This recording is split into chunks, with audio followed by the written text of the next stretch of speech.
Bonjour à tous et bienvenue sur une nouvelle vidéo de la chaîne YouTube Autobalf. Aujourd'hui on se retrouve pour une petite présentation de voiture. Donc c'est une voiture qui va m'intéresser beaucoup étant donné que c'est une petite citadine qui se vend très bien en Europe et en France. Aujourd'hui on va parler de la Suzuki Swift. C'est la 4e génération de Suzuki Swift. Donc ils ont réussi à changer quand même énormément de choses esthétiquement. Donc le design des feux, de la face avant de manière générale, tout en gardant réellement l'esprit et le gabarit de toutes les Suzuki Swift d'avant. Il y a 3 versions qui sont disponibles sur la Suzuki Swift 4. Celle-ci c'est une finition pack. Donc c'est censé être la finition la plus haut de gamme.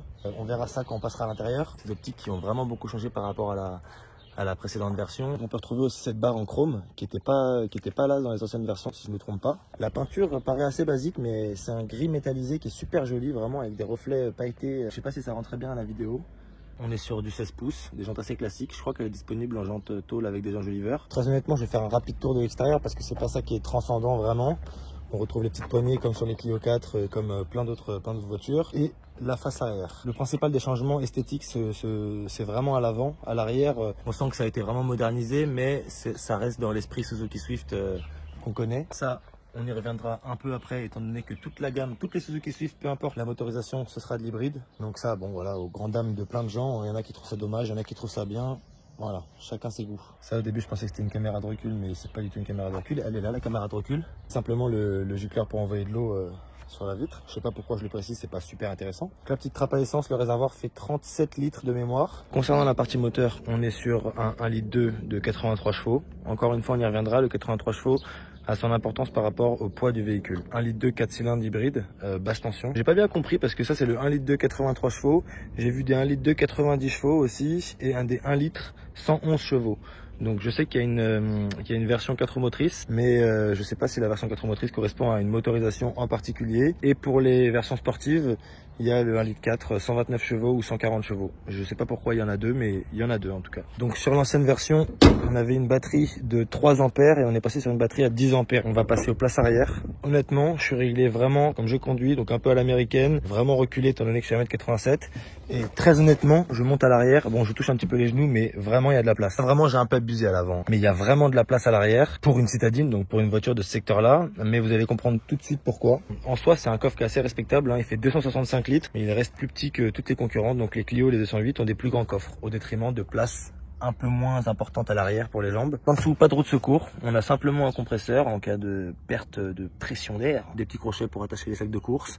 Des petites lumières pour y voir clair quand il fait nuit. Concernant l'arrière, donc le panneau de porte c'est comme ça avec un petit porte-gobelet. Là c'est creux aussi. Vitre électrique à l'arrière et un porte-gobelet juste derrière le frein à main. Concernant l'avant, donc le panneau de porte se profile comme ça, donc avec un range-bouteille, un gros rangement et là c'est pas creux, on peut poser des choses à l'intérieur, 4 vitres électriques, le système pour déverrouiller qui se trouve assez souvent à côté du warning, là il est ici, les rétros qui se règlent de manière électrique et un habitacle qui je trouve est extrêmement respectable. Donc là park assist, start and stop et voilà pour drifter, mais bon on va pas drifter grand chose avec une Swift.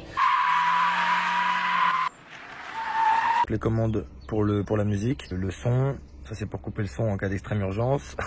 Le régulateur, le limitateur. Ça c'est pour tenir la distance il me semble. Là on a toutes les commandes pour le téléphone. Donc concernant l'écran, j'ai pas approfondi étant donné que j'ai la voiture que pour quelques jours. Mais le CarPlay est disponible dessus. Bluetooth pour téléphone, musique. Il y a un système de navigation. Mais bon comme je vous ai dit avec CarPlay on peut mettre Waze. La sono est vraiment pas mal. Elle est vraiment bonne pour le coup. J'étais assez étonné. Donc un allume-cigare 12 volts, une prise USB.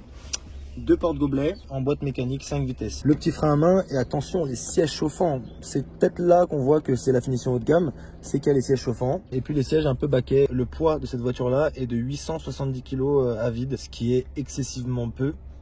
Contrairement aux Clio et aux 206, donc les concurrentes directes qui sont à 1 tonne voire un peu plus. Je reviens juste simplement sur la boîte, elle est aussi disponible en boîte auto. La boîte automatique qui est à variation continue, une boîte automatique qui est assez étrange quand on n'a pas l'habitude mais qui est extrêmement efficiente, qui permet d'avoir une consommation assez basse. La qualité des matériaux, donc c'est du plastique imitation cuir, mais c'est des matériaux qui sont pas excessivement luxueux ou qui n'ont pas la prétention de vouloir l'être, mais qui font le boulot quoi, qui font le boulot. Ça sonne un peu creux, mais voilà, ça grince pas, ça couine pas quand on prend des virages un peu sportifs. Un peu de piano black autour de l'écran, un compartiment clim pas tactile, ça j'aime beaucoup. Je vais vous dire un peu ce que j'en pense, mais sincèrement j'ai déjà fait un peu moins de 200 bornes avec et cette voiture m'a déjà assez convaincu. Donc bon, comme vous pouvez le savoir si vous suivez un petit peu la chaîne de près, je suis pas très fan des hybrides. La consommation pas indiquée par le constructeur, mais la consommation indiquée par les utilisateurs, donc les clients, les propriétaires de Swift par eux-mêmes, c'est entre 5,5 litres et 6 litres au 100. Donc c'est vraiment raisonnable. Encore une fois, c'est pas constructeur, c'est les vraies valeurs. Concernant l'hybridation,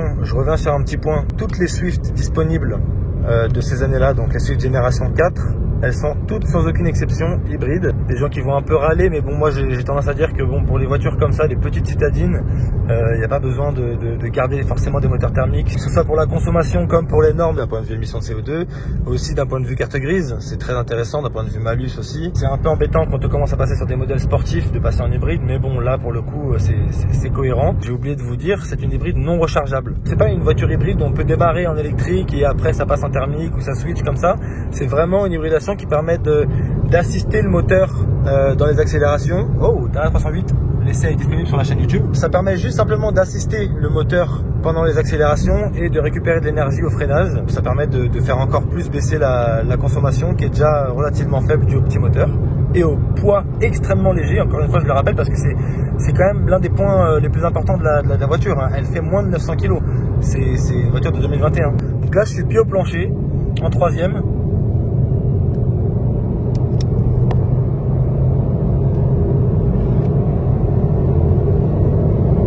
Qu'on est sur une essence hybride, on ne parle pas vraiment de couple. Je crois qu'il y a 130 ou 150 Nm de couple, donc c'est assez ridicule. Il faut aller chercher un petit peu dans les tours pour avoir un minimum de puissance. Mais les 83 chevaux m'ont étonné. C'est-à-dire que je pensais vraiment pas que c'était aussi réactif. Et la reprise sur autoroute est vraiment impressionnante. C'est une voiture que je devais pas avoir nécessairement. Vous comprendrez dans les jours à venir pourquoi je l'ai eu. Mais je l'ai eu à disposition pendant une semaine.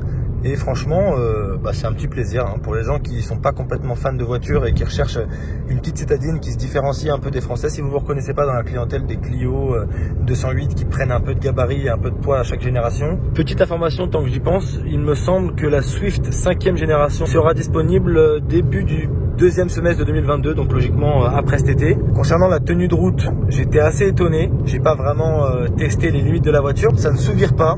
C'est comme un petit kart en fait, j'avais eu une mini et ça me rappelle un peu cet esprit-là de petite citadine avec un pare-brise très droit et une tenue de route pas bluffante non plus, mais vraiment étonnante par rapport à ce qu'on attend d'une citadine quoi. Si on devait être vraiment objectif et pinailler un petit peu, trouver des défauts à cette voiture-là, je dirais peut-être les matériaux qui sont pas foufou, mais comme je vous ai dit, ça fait partie du prix. Hein. C'est des voitures qui sont très peu chères. J'ai pas les prix neufs en tête, mais c'est des voitures qui sont vraiment très abordables. Quand je vous dis la concurrente de la 208 et de la Clio, c'est vraiment ça. Et un frein moteur qui est aussi vraiment présent, même à des moments où on n'a vraiment pas besoin. Quelque chose d'autre qui me chagrine aussi un petit peu, même si je vous avais dit que les aides étaient relativement tolérantes. C'est-à-dire qu'on pouvait sortir un petit peu de la ligne, l'assistant line ne se mettait pas à crier dans tous les sens, mais il y a une aide, j'ai pas le nom en tête, qui permet de prévenir une collision si on s'approche trop vite d'une voiture qui est devant, qui sonne. Des fois je croise des voitures qui sont dans l'autre sens et ça sonne comme si j'arrivais au cul d'une voiture un peu vite. C'est soit pas très bien étudié, soit ils ont préféré jouer la carte de la sûreté.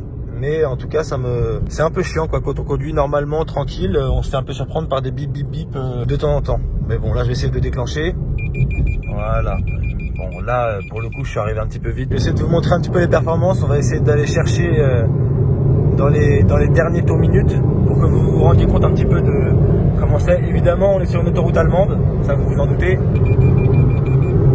Je pense qu'on a à peu près fait le tour de la voiture. J'espère avoir répondu à vos questions ou au moins vous avoir aidé un tout petit peu. J'ai dû sûrement oublier 2-3 informations un peu importantes, mais bon là elles me viennent pas en tête, je suis désolé. Mais voilà, le bilan que je fais de cette voiture là, c'est que à première vue, voilà, tu me disais Swift hybride, j'étais pas vraiment très ambiancé, mais là pour l'avoir essayé sur plusieurs jours, sur plusieurs centaines de kilomètres, c'est vraiment une bonne voiture, hein, très objectivement. Moi qui aime bien les 6 cylindres atmosphériques, les trucs qui consomment à fond, qui font du bruit, etc., qui aime bien les architectures de moteur un peu plus grosses que des 4 cylindres, sincèrement je suis obligé de reconnaître que c'est une très bonne voiture pour rouler tous les jours. Voilà quoi, il n'y a rien d'autre à dire, hein. Elle fait le boulot, elle fait le café comme on dit. J'espère vous avoir aidé, vous avoir un minimum aiguillé dans votre recherche. N'hésitez pas à poser un petit like, à vous abonner, à commenter, dites-moi ce que vous en avez pensé. Si ce format de vidéo il vous intéresse, alors vous préférez plus les vidéos comme la 45 bousillée où vraiment on est là pour en découdre avec la route. Mais moi je trouve ça sympa quand même de faire des petits formats un peu plus de présentation, un peu plus pro, même si on ne sera jamais extrêmement pro sur la chaîne. À samedi prochain pour une nouvelle vidéo. Passez une bonne journée, portez-vous bien. Bye!